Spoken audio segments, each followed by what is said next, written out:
Our once great cities have become unlivable, unsanitary nightmares, surrendered to the homeless, the drug addicted, and the violent and dangerously deranged. We're making many suffer for the whims of a deeply unwell few, and they are unwell indeed.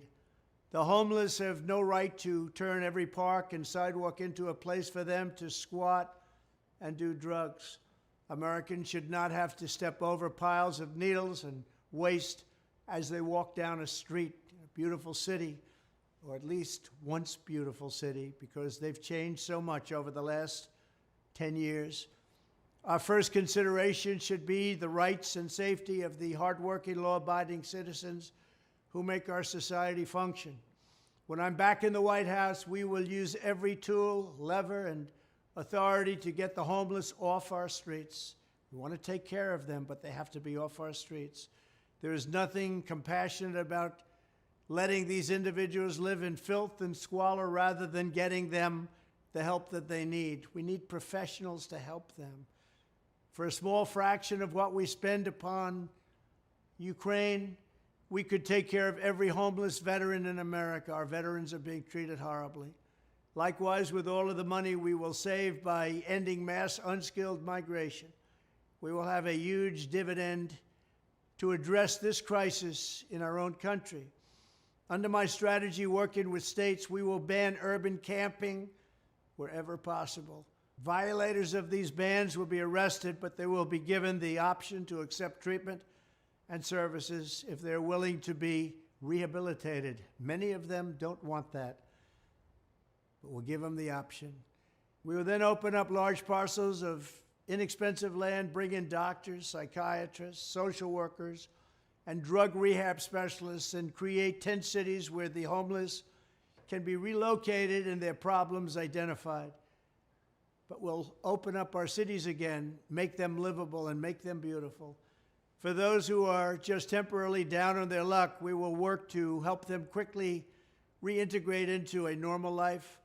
For those who have addictions, substance abuse, and common mental health problems, we will get them into treatment.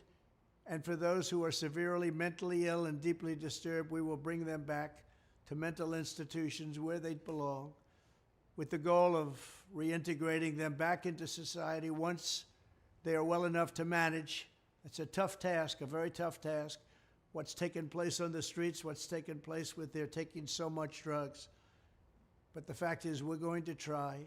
This strategy will be far better and also far less expensive than spending vast sums of taxpayer money to house the homeless in luxury hotels without addressing their underlying issues, and they have so many of these underlying issues and needs. This is how I will end the scourge of homelessness and make our cities clean and safe and beautiful once again. We will do it. We will bring back America. Thank you. Ladies and gentlemen, it makes me really sad when I see what's going on in the streets of this wonderful country. The fentanyl and the drug problems. The people overdosing and dying. Look at Philadelphia. Europe and even Russia calls Philadelphia the city of zombies.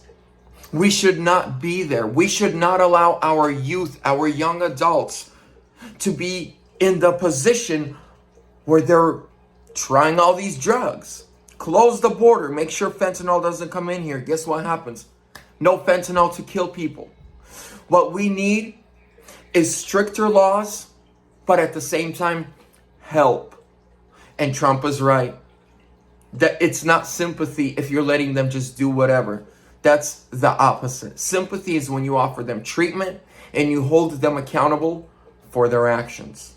We need our country back.